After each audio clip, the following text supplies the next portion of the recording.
प्रयास से प्रयासहीनता तक।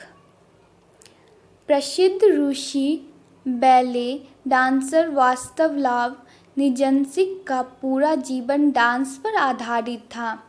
उनके जीवन में कभी कभी ऐसे पल आते थे जब वह उस ऊंचाई तक उछल जाते थे जो किसी भी वैज्ञानिक सिद्धांत के अनुसार एक मनुष्य के लिए संभव न था।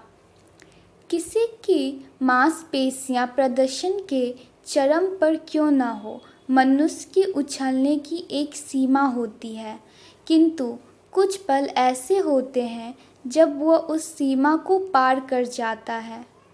लोग निजिंस्की से पूछा करते थे, आप ऐसा कैसे कर लेते हैं? उनका जवाब होता था, मैं ऐसा किसी भी तरीके से नहीं कर सकता। यह तो तभी होता है जब निजिंस्की नहीं होता। व्यक्ति जब अपने 100% क्षमता का प्रयोग करता है तब एक समय होता है जब उस सीमा को पार कर पूर्ण स्वरूप में प्रयासहीनता यानी सहजता पा लेते हैं। हाथ पर हाथ धरकर बैठने से कभी सहजता नहीं है।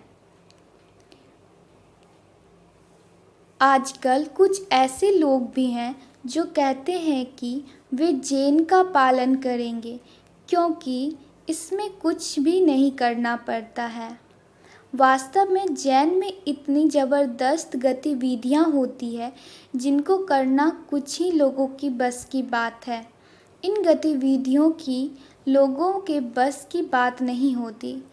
इन गतिविधियों को करने के दौरान आप एक ऐसी अवस्था में आ जाते हैं जहां आपको कुछ भी नहीं करना पड़ता। ऐसी स्थिति में इंसान अपनी इंद्रियों से पार भी अनुभव कर पाता है।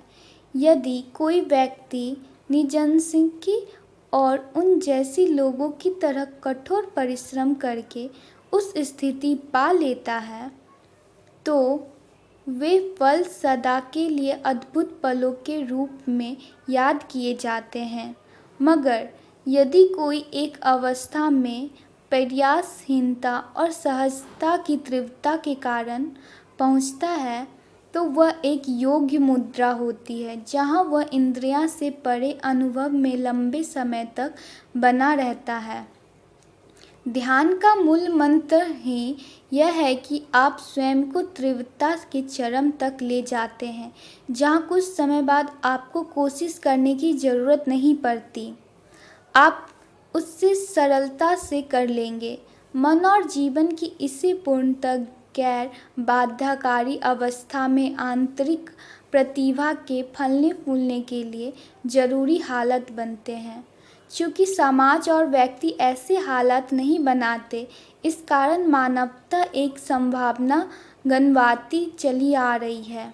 हमारे आसपास स्वर्ग और उसके सुख को लेकर ढेरों बचकानी बातें की जाती है क्योंकि मनुष्य होने की विशालता की संभावना को नहीं तलाश गया है। यदि आपकी मानवता का प्रभाव चारों ओर होगा तो यकीन देवता आपके साथ आ जाएंगे और आपकी सेवा करेंगे। इसके अलावा उसके पास कोई अन्य चारा नहीं रह जाएगा।